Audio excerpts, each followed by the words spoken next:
আসসালামু আলাইকুম। আজকে আমরা চতুর্থ শ্রেণী বিজ্ঞান দ্বিতীয় অধ্যায় উদ্ভিদ ও জীবের উপর পরিবেশের প্রভাব নিয়ে পড়ব এবং নিচে চকটি আমরা পূরণ করব। পরিবেশের পরিবর্তনের জন্য কী দায়ী এই প্রশ্নটির আমরা উত্তর জানব।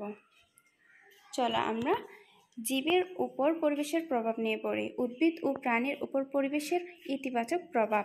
পরিবেশে বিভিন্ন ধরনের উদ্ভিদ এবং প্রাণী বাস করে। টিকে থাকার জন্য উদ্ভিদ এবং প্রাণী পরিবেশ থেকে খাবার, পানি এবং আশ্রয় পেয়ে থাকে।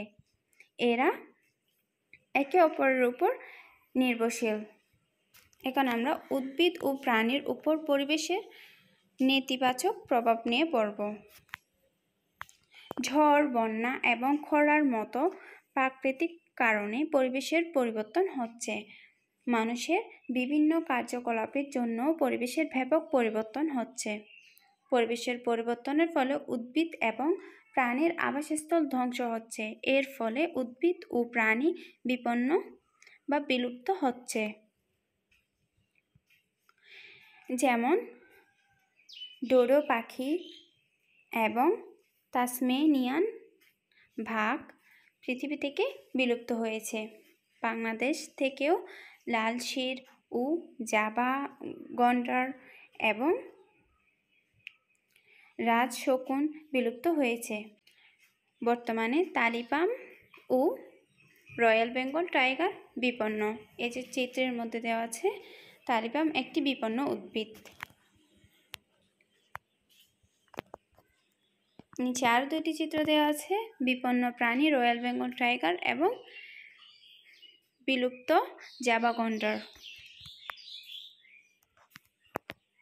পরিবেশের পরিবর্তনের জন্য কী দায়ী? আমরা এই প্রশ্নটির উত্তর জানব এবং চকের উত্তর জানব। তার আগে পড়ে নিই।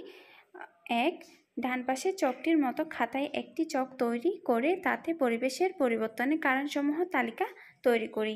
আমরা এই ডান পাশে দেওয়া চকটির মতো একটি খাতায় চক তৈরি করব এবং দুয়ে বলা হয়েছে সহপাঠীদের সাথে আলোচনা করে কাজটি সম্পূর্ণ করি।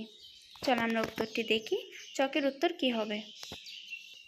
প্রশ্নটির উত্তর হলো পরিবেশ পরিবর্তনের জন্য ঝড়, বন্যা এবং খরার মতো প্রাকৃতিক কারণ এবং মানুষের বিভিন্ন কার্যকলাপ দায়ী। 1 নং ও 2 নং নির্দেশনা অনুযায়ী পরিবেশ পরিবর্তনের জন্য দায়ী প্রাকৃতিক ও মানবসৃষ্ট কারণসমূহ চকে উপস্থাপন করলাম। এক পাশে প্রাকৃতিক কারণ এবং অন্য পাশে মানবসৃষ্ট কারণ উল্লেখ করা হয়েছে।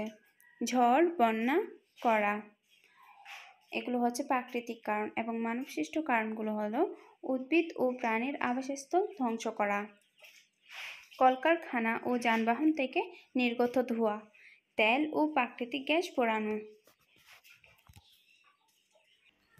এসব কারণে পরিবেশের পরিবর্তন হচ্ছে।